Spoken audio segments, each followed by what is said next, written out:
In a few weeks' time, President Marcos will deliver his fourth State of the Nation address. Business groups have lauded the Marcos administration for keeping inflation in check and other efforts to boost the country's economy.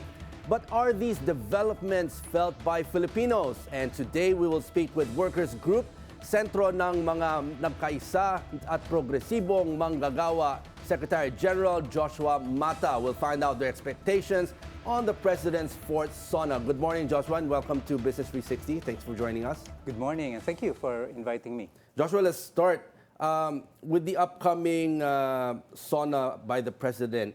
Is your group satisfied with Marcos administration's performance so far? Why and why not? Well, of course not. They haven't done anything that would substantially help the workers the past 3 years. In fact, the 19th Congress has never done any law that actually helps the working class. The only thing that I remember that they have done is the Magna Carta for seafarers, and that's not even favorable for many seafarers because why do you say that? Well, because that would force seafarers who wanted to fight for their rights, it would force them to put up a bond. So rather than be able to access their rights, they would have to pay for the access of those rights. So that's very, very problematic. And that was clearly pushed by the employers, not by the seafarers themselves. So this government has never done anything good for the workers so far.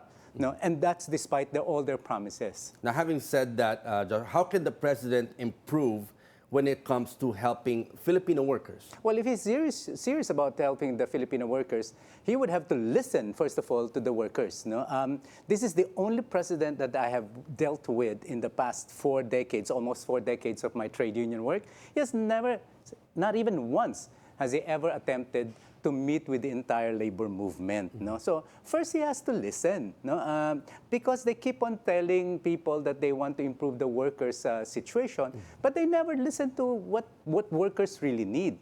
What the labor movement has been asking for all these years, well, we can break it down into 3 things: sahod, karapatan, trabaho. No, which means wages, jobs, and rights. No, of course, when it comes to, if you ask me about a wish list, when it comes to wages, we still want to have a legislated wage hike. Talking about wages, a 50 peso wage hike was recently passed for Metro Manila workers. Are you satisfied? And for your group, how much increase should NCR workers get?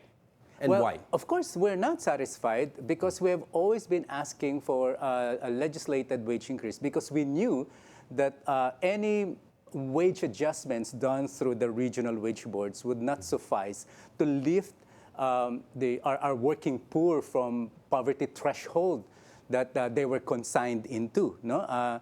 So in our own calculation, the workers in nationwide would at least need 200 pesos to lift most of the workers in most regions above the poverty threshold. Is that at a minimum or is that That's average? for the minimum. That's just for the minimum, no, daily wage. So when they gave the 50 peso wage increase for the NCR, that's precisely designed, that's actually just designed to mollify the anger that workers have felt after the president himself killed the wage hike bill in the 19th Congress. So that's not sufficient. And it will not lift the workers, the minimum wage earners of the National Capital Region above the poverty threshold for a family of 5, assuming you have 2 minimum wage earners in a family. Now, but that increase that you've mentioned, do you think it's doable? It is doable if they want to. The problem is the president didn't want to, and he opted to listen to big employers who are hiding behind small-scale, medium-scale enterprises, just so that they won't be able, so that they don't have to pay their workers the proper minimum wage or a better minimum wage or something closer to a living wage. In fact, no.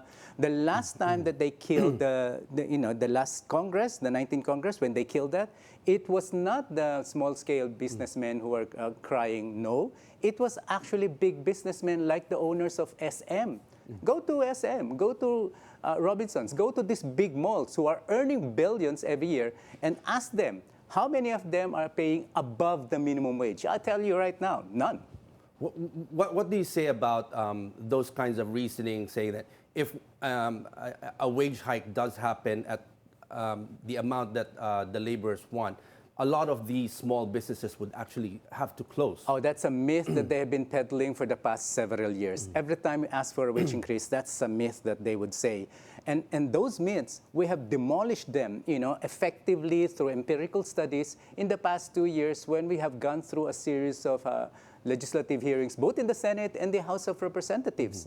We have clearly showed them that even if you look at the empirical data, there's no evidence that shows that would show any of their claims. In fact, in our own study, we have shown that a wage increase could even lead to improvement in jobs because it will jumpstart the economy, which is essentially dependent on consumption in order to grow. I mean, you've seen economic growth, and they would always say it's consumption-driven.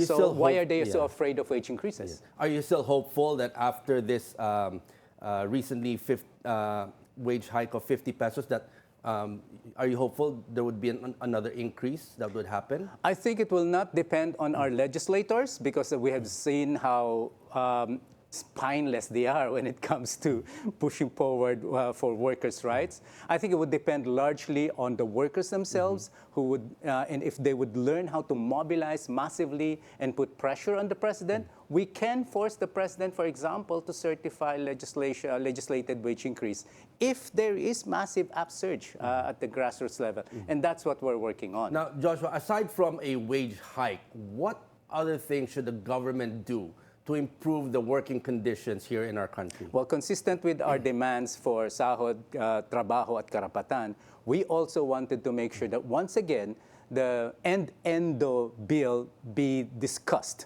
We want contractualization front and center of policymaking again because it's the single biggest hindrance for all workers to access their trade union rights. It's so important for workers to have a union because it's only through the unions that they can actually fight for better wages that's based on the company's income. With collective bargaining, they can ask for even benefits to improve their welfare. But unfortunately, most workers nowadays are not regular employees, and because they're not regular employees,